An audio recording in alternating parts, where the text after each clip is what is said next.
اللہ سبحانہ و تعالیٰ نے فرمایا یمحق اللہ الربا ویربی الصدقات، کہ اللہ ربا کے ذریعے سے اموال میں کمی لاتا ہے اور صدقات کے ذریعے سے ان مالوں کو بڑھاتا ہے۔ اللہ سبحانہ و تعالیٰ نے جو فلسفہ ہمیں زندگی گزارنے کا عطا فرمایا ہے،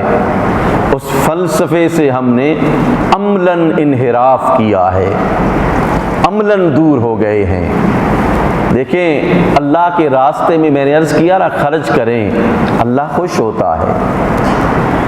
اللہ خوش ہوتا ہے کہ یہ مخلوق جس کو میں نے رزق دیا، دولت دی، میری رضا کے لیے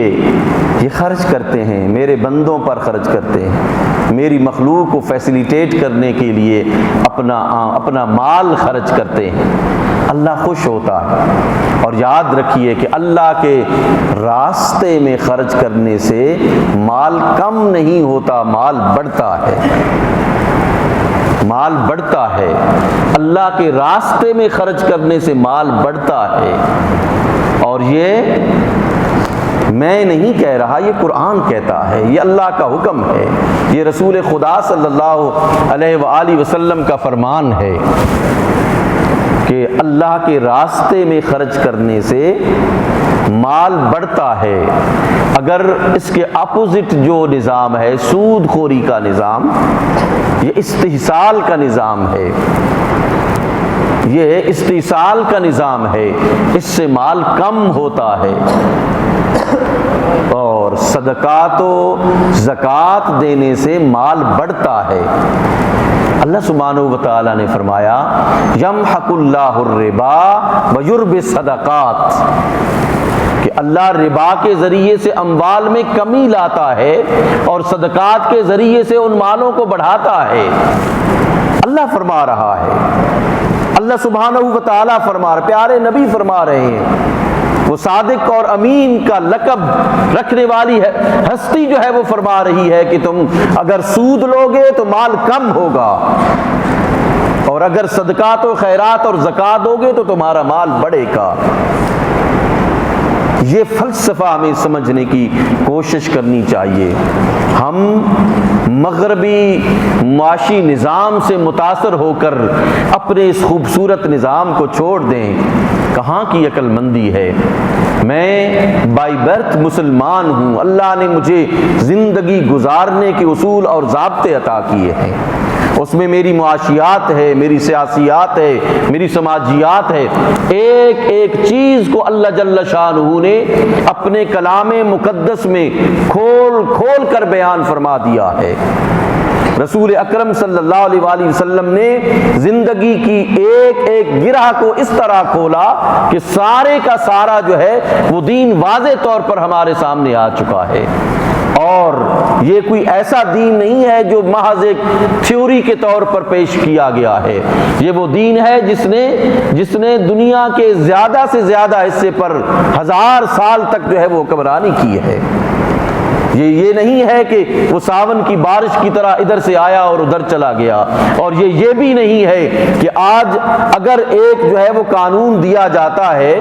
اس کے پروز اینڈ کونز بیان کیے جاتے ہیں، اور پھر جب اس کے اندر نقصان زیادہ ہوتا ہے تو اس قانون کو تبدیل کر کے ایک دوسرا قانون لے آیا جاتا ہے، پھر اس میں خامیاں آتی ہیں، پھر تیسرا۔ اللہ نے یہ قانون نہیں دیا، اللہ نے جو دیا ہے وہ تبدیل ہونے والا نہیں ہے۔ سوچ سمجھ کے تو انسان کرتا ہے نا، وہ تو خالق ہے، وہ اس نے جو کچھ دیا ہے وہ تبدیل ہونے والا نہیں ہے۔ اس میں آج سے 1400 سال پہلے بھی حقائق موجود تھے، آج بھی حقائق موجود تھے، اس کے 1400 سال پہلے بھی نتائج موجود تھے، آج بھی پازیٹیو نتائج اس کے جو ہے وہ موجود ہیں۔ سنت اللہ التی قد خلت من قبل ولن تجد لسنت اللہ تبدیلا، کہ اللہ کی سنت میں، اللہ کے طریقے میں آپ کبھی بھی تبدیلی نہیں پائیں گے۔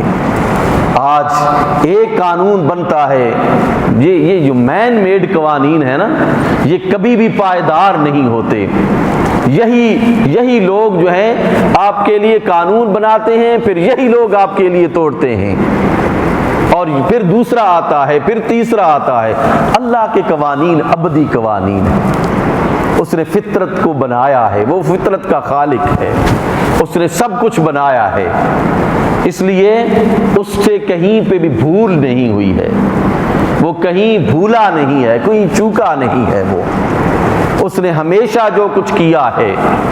وہ حقائق پر مبنی، اگرچہ وہ حقیقتیں ہمارے ادراک میں نہ آئیں تو یہ قصور ہمارا ہے،